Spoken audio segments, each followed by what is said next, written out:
All the UFO sightings throughout history are just humans from the future on a time-traveling safari meant to observe how we were in the past. What conspiracy theory do you believe in the most? I think some memes are started by businesses as a form of free advertising. The recent Duolingo memes got me thinking more about it. Duolingo wasn't a small app at the time, but it became a lot more popular after the fact. There have been other memes revolving around a particular product or brand as well, that make me think this is happening on a strategic level beyond some kid thinking it'd be hella funny to do this or that. Marshmello doesn't actually produce his own music. My biggest piece of evidence is the creator Arcade Videos. He speaks and navigates Ableton like someone with only a basic knowledge of music production. He does everything number by number. Producers don't do that. You can't just instantly know that sound needs a boost of exactly 1 dB at exactly 1.2 kHz without even listening to the sound first. He randomly pauses every now and then, presumably to be fed lines. And he seems to lack even a basic understanding of music theory, recreating MIDI by randomly clicking in notes with no regard for the key of the song. Someone with the level of skill he demonstrates should not be capable of making radio-quality hits. Disney released Frozen, so that it would be the top result when searching Disney Frozen, and not anything about Walt Disney's head being cryogenically frozen in the Disney theme park. I don't know how likely that is, on either count actually. Area 51 is just a front that was allowed to become popular in the public eye, but actually has nothing of value.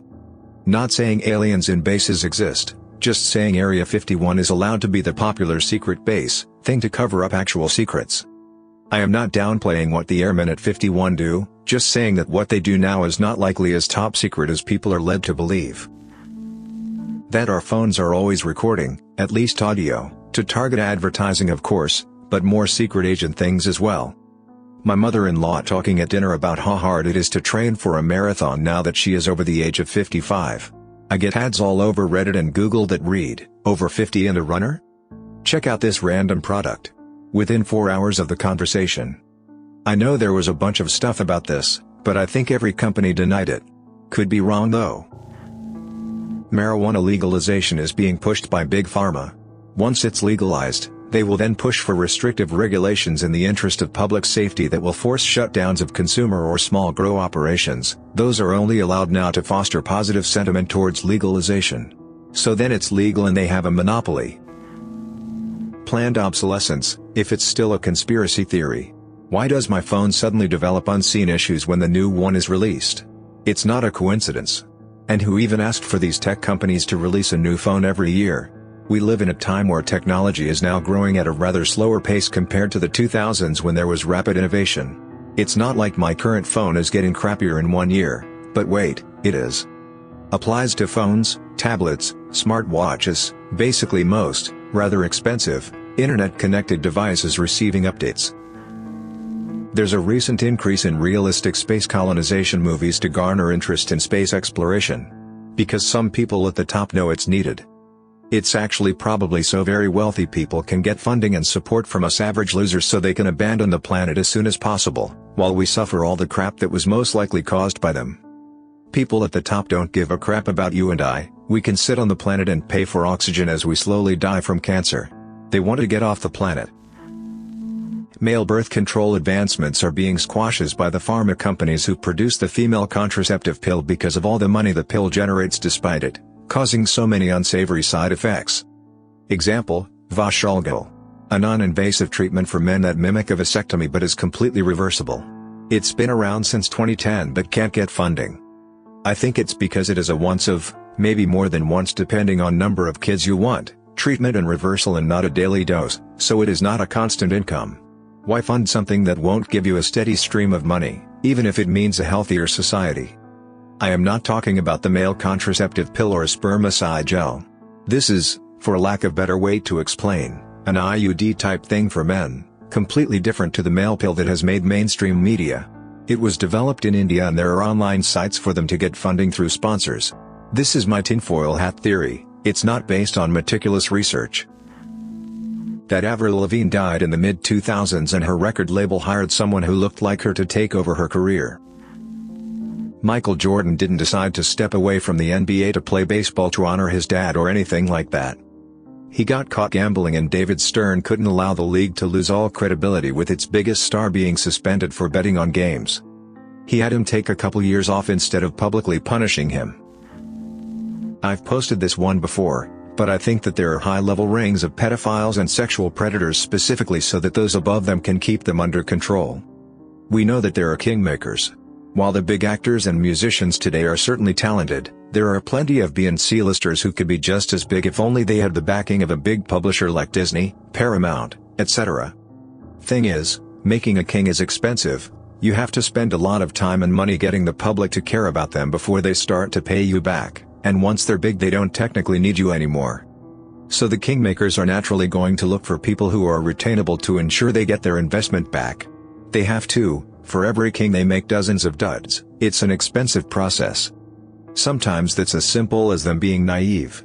A good legal contract can lock them in for a long time, and often the only way out is to destroy your value so the kingmaker stops caring. Look at Britney Spears' meltdown for example, but if you can't get that then blackmail works just as well. I suspect that for a long time homosexuality was the go-to black mark. That's why it seemed like for so long that the big names were always having gay scandals and the like. It was easy to stage, easy to feed them their vice of choice when they were good, and not illegal, just career suicide, so it was low risk high reward. But of course the downside to making a king is that he gets a good deal of power too and eventually public opinion shifted and it became okay to be gay. Could still destroy some careers. The teen heartthrob loses a lot of his appeal when it turns out he's more interested in his very small male fanbase, but hardly enough to keep them from going solo or jumping to another label. So now they moved on to more shocking and illegal appetites. Harder to spot vulnerable marks and tougher to get them their vice of choice, but if it was easy to make a king everybody would be doing it. Someone who abuses women or children isn't about to cross their handler, they shut up and take their cut. After all, they're still being handsomely rewarded, just not as much as they could be making if they didn't have a publisher leeching out the lion's share of their profits. I don't think this is a huge coordinated conspiracy, mind you.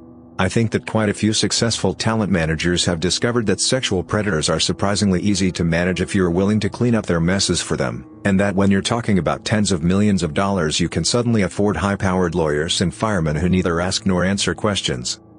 But between predators gaining power and promoting like-minded monsters, and managers seeking out predators because they're easy to keep on contract, I think it explains a bit of why there always seems to be at least a few sexual assault scandals going on in movies and music at any given time. All the UFO sightings throughout history are just humans from the future on a time-traveling safari meant to observe how we were in the past. They are supposed to keep out of sight, but because of human and mechanical errors, there have been hiccups with their cloaking which have resulted in being seen. That's why there have always been so many reports of them throughout history, but there has never been an attack. It's just us. Also the reason why we don't see as many examples of UFOs now even through pretty much everyone has a camera is because people are not that interested in this time period since we already document aspects of human life all the time. PETA is ran by the meat industry to delegitimize vegetarianism and cutting back on meat. This one is more personal but I fully believe it. Long story short, my father-in-law was good friends with a guy who was pretty high up in Boeing. Like, knew some top secret kinda stuff. Well, he ended up quitting as he couldn't take the pressure. He was a very paranoid person, to the point his was a hindrance to his life. Well, a few months after he starts telling my father-in-law that he's being watched and followed and that the government is coming for him. Like I said, insanely paranoid. A few extra details that will be important: he drove a moped as his primary transportation and he was very overweight. Lo and behold, he comes up dead a month or so later. The official story is this: he was riding along when a hitchhiker waved him down. He stopped to pick him up, drove a few miles down the road to a secluded wooded area, pulled off the road, walked into the woods and shot himself. I shouldn't need to explain what's wrong here but I will anyway. I'm supposed to believe that a guy with crippling paranoia picked up some random hitchhiker and then killed himself. Even if he wasn't paranoid, it's basically impossible for him to fit a small child on his moped with him, let alone a full-grown male adult. No information was ever released about the hitchhiker. No name, no statements to the police, nothing. The Earth is a zoo created by aliens, and UFOs are visitors. In Lilo and Stitch, they said Earth was a wildlife preserve for mosquitoes. While the aliens refer to it as a preserve for mosquitoes, At the end of the movie we're told that it was a lie made up to protect Earth from destruction. There is intelligent life out there, it's just that we're too primitive for any prominent contact with aliens. Aliens choose to not come to Earth because we are lacking in intelligence and technology, and that the conspiracy is that we know this for whatever reason but plead ignorance in suggesting there is life out there. I somewhat subscribe to this idea. Imagine if advanced alien civilizations view and treat us like we do the people of North Sentinel Island. India until recently did a yearly overflight of the island and also sends out helicopters to check up on them after major events like the tsunami, but we take a very hands-off approach since the islanders are so primitive. Who's to say some advanced alien civilization that views us as quaint isn't taking the same approach, and that the UFO sightings aren't basically to us what the Indian government helicopters are to the islanders? I really hope we are in a simulation. Every religion's heaven sounds like a real drag, but I don't want everything to just end. Ideally, one day I'll die, then just wake up in a room, go get a snack or something, then load up another life and go for another spin. Repeat millions or billions of times. That Princess Diana's death was orchestrated by Prince Charles. I just can't wrap my head around the idea that this guy has an affair with Camilla and gets caught. Divorce happens, and even during the divorce and after, she is doing absolutely the best, like just killing it, still in her duties, mom duties, the gorgeous revenge velvet dress, the entire world adores her. Then all of a sudden she dies in this car accident due to her driver? You know how many countless times she was driven by someone who was trained and hired specifically for the royal family. Then Prince Charles gets married to Camilla and all is right and well again in the public eye the world gets to see. Federal law enforcement bodies are working with the public and private prison industries to flood the streets with heroin and fentanyl, because they see the impending mass legalization of marijuana, and can't risk that many empty cells. A massive uptick in street opioid use in the past few years, combined with aggressive policies targeting legitimate pain patients, and cutting them off of their medications, as well as restricting doctors' abilities to treat more people with things like Suboxone. It's not Big Pharma. Why would they allow their most popular and abusable medications to be all but banned if they're as big and powerful as everyone thinks? It's not like they're hawking new treatment drugs, and the government is working hard to ban natural alternatives like kratom on top of it. To me, it all points to a concentrated effort to increase drug-related offenses to keep fines and court fees rolling in and cells filled after weed is legal.